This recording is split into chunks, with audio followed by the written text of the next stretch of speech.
厳重融合開始。錦鯉とアカシカ。一つの命に。新たな厳重、キリン誕生。以降に詳細な生物学的説明を加える。錦鯉、フレッシュウォータードラム、アプローディノテスグルイーンズ、分類、脊索動物門、超ダタ甲骨魚、モウアクチノプタリジースズキ目、パーチフォームズニベカ、スカイアニゲイ錦鯉属、錦鯉種、アプローディノテスグルイーンズ。錦鯉は、スズキ目ニベカスカイアニデイに属する淡水魚で、北アメリカ大陸における唯一の完全な淡水生、ニベカ魚類として知られています。分布は広く、五大湖を含むカナダ南部からメキシコ湾にかけて、ミシシッピ川やハドソン湾の流域など、河川、湖沼、湿地など多様な淡水環境に適応しています。成魚の体長は平均で30から50センチメートル程度ですが、環境によっては最大で90センチメートルを超える大型個体も確認されています。体型はやや扁平した楕円形で、背中が高く盛り上がり、筋肉質で力強い体構造が特徴です。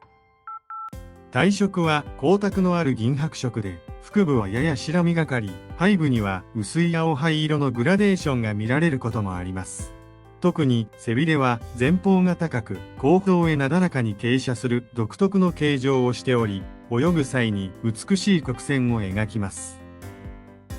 錦鯉ウエスタンカープという和名とは裏腹に、コイ科とは無関係であり、英名ではフレッシュウォータードラム淡水ドラムとも呼ばれます。これは学名アプローディノテスグルイーンズに含まれるグルンビーンズウナルというラテン語に由来しており、オスが繁殖期に空気の浮き袋とその周囲の筋肉を振動させて発するグーグーという低音が名前の由来となっています。この発声は異性へのアピールや縄張り表示の一環と考えられており、同じニベ科に共通する音響行動です。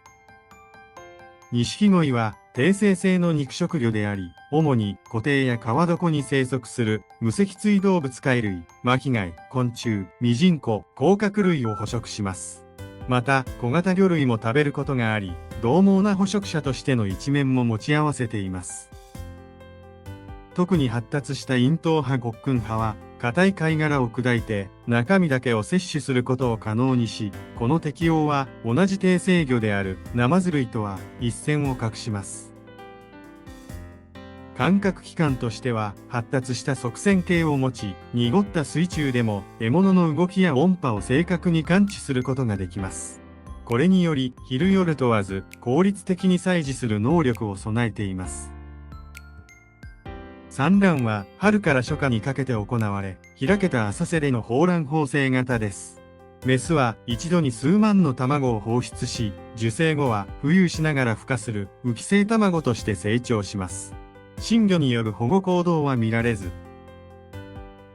孵化後の仔魚は自力で生存しなければなりません。成長は比較的ゆっくりで、寿命は15年以上に達することもあり、長命な淡水魚としても知られます。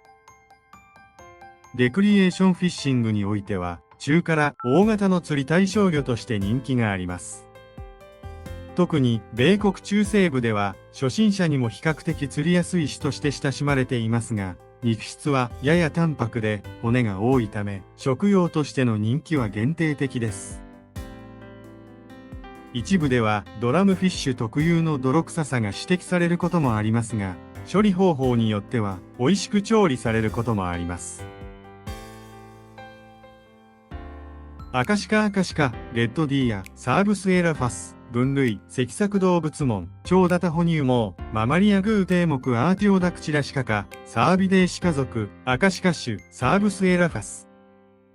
アカシカサーブスエラファスは、ヨーロッパ、アジア、北アフリカに広く分布する大型の鹿で、特にオスが持つ大きく枝分かれした堂々たる角が特徴です。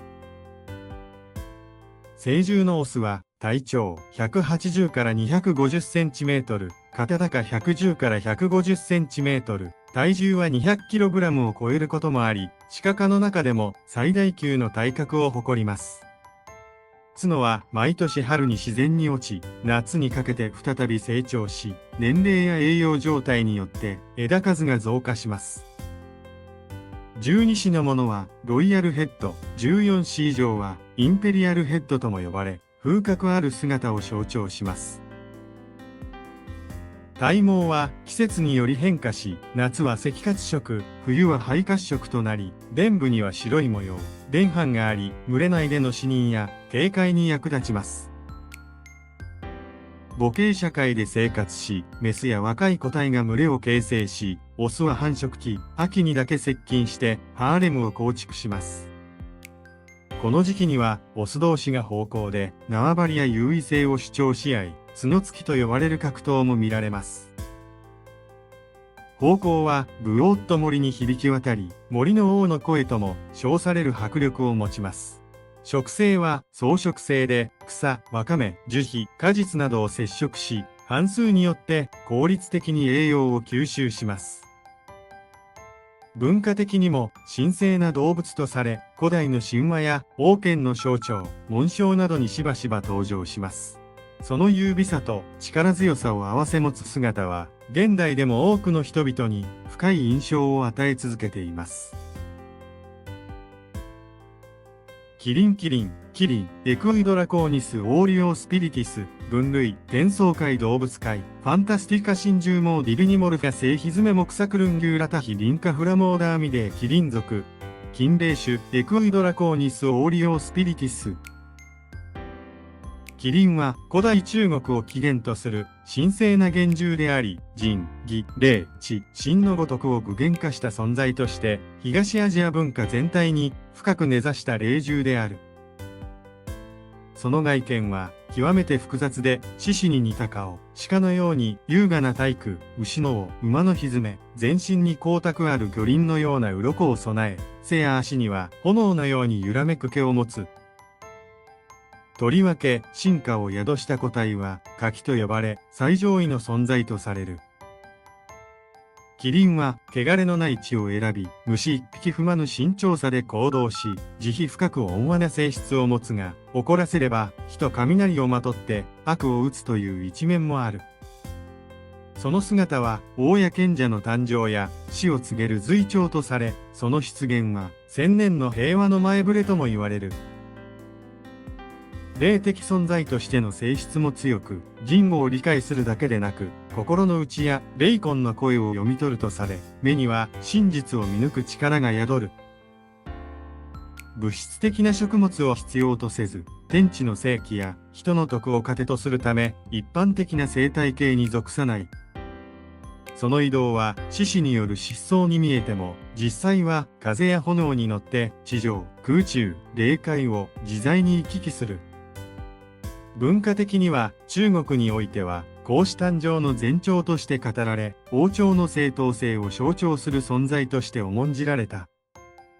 日本でも狛犬や獅子と並び神社仏閣に祀られることがあり、聖獣として数々の芸能や伝承に登場する。韓国やベトナムなどの周辺文化にも類似の神獣がおり、その存在は政治的象徴、道徳的理想、真意の権限として多義的に受け継がれている。キリンの出現は常に大きな意味を持ち、平和、徳、真意の到来を象徴する究極の守護者とされる。